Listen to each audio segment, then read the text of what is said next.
اعوذ باللہ من الشیطان الرجیم بسم اللہ الرحمن الرحیم۔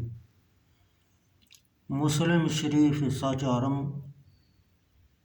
حدیث نمبر 4420۔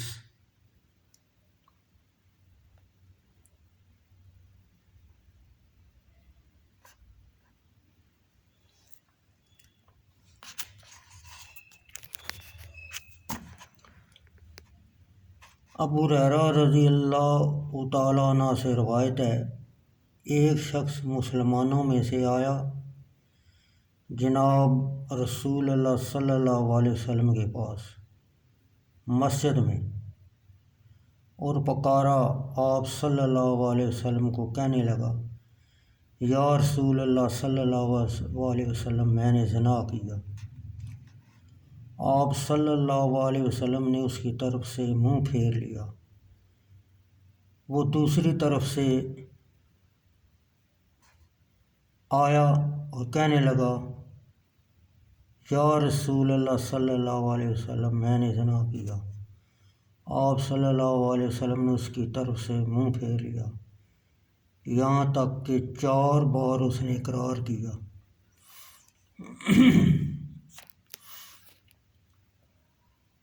جب 4 بار اقرار کر چکا تو آپ نے اس کو بلایا اور پوچھا تو دیوانہ نہیں ہے؟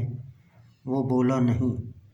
آپ صلی اللہ علیہ وسلم نے فرمایا تو محسن ہے، یعنی سیب ہے۔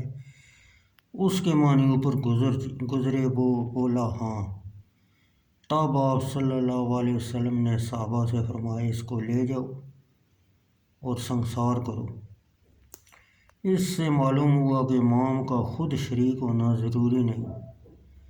جابر نے کہا ہم نے اس کو رجم کیا عیدگاہ میں یا جنازہ گاہ کا مصلی۔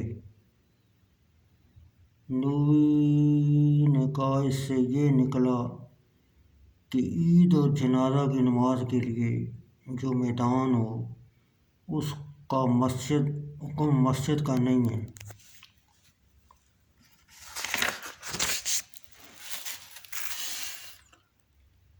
پتھروں کی تیزی اس کو معلوم ہوئی تو بھاگا، پھر ہم نے اس کو حرہ میں پایا، وہاں پتھروں سے مار ڈالا۔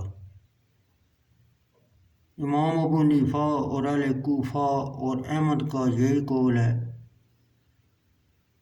کہ زنا ثابت نہیں ہوتا جب تک 4 بار اقرار نہ کرے، اور امام مالک رحمۃ اللہ علیہ اور شافعی رحمۃ اللہ علیہ کے نزدیک 1 بار اقرار کافی ہے، بدلیل دوسری حدیث کے ابن ابی لیلے کے نزدیک 4 مجلسوں میں 4 بار اقرار کرنا چاہیے، اس لیے کہ شاید اب بھی اپنے قول سے پھر جائے اور مسلمان کی جان سلامت رہے۔ ایک روایت میں ہے کہ آپ صلی اللہ علیہ وسلم نے اس کی قوم والوں سے اس کا حال پوچھا، انہوں نے کہا وہ خاصا ہوشیار آدمی ہے۔ اس سے یہ نکلا کہ مجنون کا اقرار صحیح نہیں اور نہ اس پر حد واجب ہے اور اس پر جماع ہے۔ نووی نے رحمۃ اللہ علیہ نے کہا شافعی اور احمد کے نزدیک جس نے زنا کا اقرار کیا وہ پتھر مارتے وقت بھاگے تو اس کو چھوڑ دینا چاہیے، پھر اگر وہ اقرار سے پھر جائے تو اس کو چھوڑ دیں گے ورنہ رجم کریں گے۔ مالک کے نزدیک اس کا پیچھا کر کے مار ڈالنا چاہیے، اور حضرت امام شافعی کی دلیل وہ ہے جو ابو داؤد کی روایت میں ہے۔ آپ نے فرمایا تم نے اس کو چھوڑ کیوں نہ دیا؟ شاید وہ توبہ کرتا اور اللہ تعالیٰ اس کی توبہ قبول کرتا۔